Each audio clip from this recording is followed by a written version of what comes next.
एक समय की बात है। कैलाश पर्वत पर सदा की तरह महादेव शांत तथा लीन बैठे हुए थे ध्यान में। उन्हें ना राज की चाह थी, न स्वर्ग का अरमान था, न ही भक्तों की कोई अपेक्षा थी। बस एक ही भाव उनके मन में था, करुणा का भाव। लेकिन उस दिन धरती से एक ऐसी पुकार उठी जिसने स्वयं महादेव को ध्यान से तोड़ दिया। धरती पर एक छोटा सा गांव जहाँ रहता था शिवदास। शिवदास एक गरीब किसान था। ना उसके पास धन था, ना संतान थी, बस एक छोटी सी कुटिया और दिल में अपार श्रद्धा। हर सुबह वह सबसे पहले मिट्टी का शिवलिंग बनाता, उस पे गंगा जल चढ़ाता, कुएं का पानी चढ़ाता, बेल पत्र नहीं तो तुलसी के पत्ते ही रखता। लोग हंसते थे, अरे ऐसे पूजा से क्या भगवान मिलते हैं। लेकिन शिवदास कहता था, भगवान सामग्री नहीं, भावना देखते हैं। एक दिन गांव में भयंकर सूखा पड़ा, फसल नष्ट हो गई, कर्ज बढ़ता गया, पत्नी बीमार पड़ गई। एक रात शिवदास रोते हुए बोला, भोलेनाथ, अगर आज भी मेरी सुनवाई ना हुई तो शायद मेरा विश्वास भी टूट जाएगा। अगले दिन साहूकार आया, घर खेत सब छीन लेने की धमकी दे दी। शिवदास मंदिर पहुंचा। आज पहली बार उसके हाथ कांप रहे थे।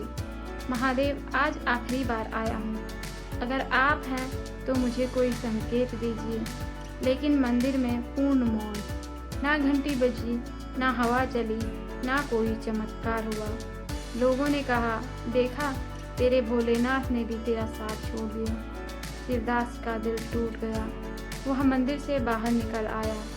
उसी रात उसने एक निश्चय किया, अब मैं पूजा नहीं करूँगा। अगली सुबह गांव में एक अजीब साधु आया, सिर पर जटाएं, आंखों में करुणा और चेहरे पर वही शांति। साधु सीधे शिवदास की कुटिया में पहुंचा। भिक्षा दे दो बेटा, भिक्षा दे दो बेटा।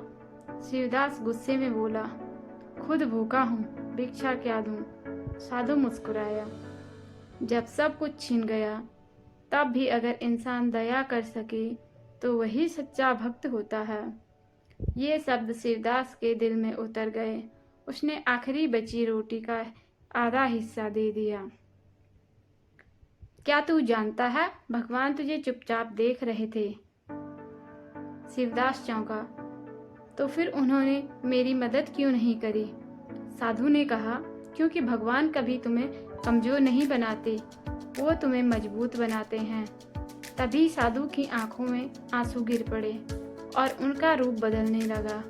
वही त्रिनेत्र, वही भस्म, वही डमरू, भोलेनाथ स्वयं खड़े थे। शिवदास धरती पर गिर पड़ा। भोलेनाथ बोले, मैं हर दुख हर लेता तो इंसान मुझे याद ही क्यों करता। मैं हर परीक्षा इसलिए देता हूँ ताकि तुम्हें खुद पर विश्वास हो।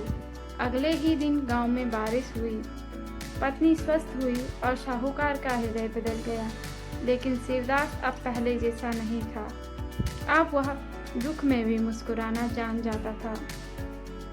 भोलेनाथ आज भी कहते हैं, मुझे पाने के लिए मंदिर नहीं, मन चाहिए। मुझे मनाने के लिए चमत्कार नहीं, विश्वास चाहिए। अगर आपके जीवन में भी आज सब कुछ शांत है और आपको लगता है भगवान नहीं सुन रहे, तो समझ लीजिए भोलेनाथ सबसे करीब है। हर हर महादेव, हर हर महादेव।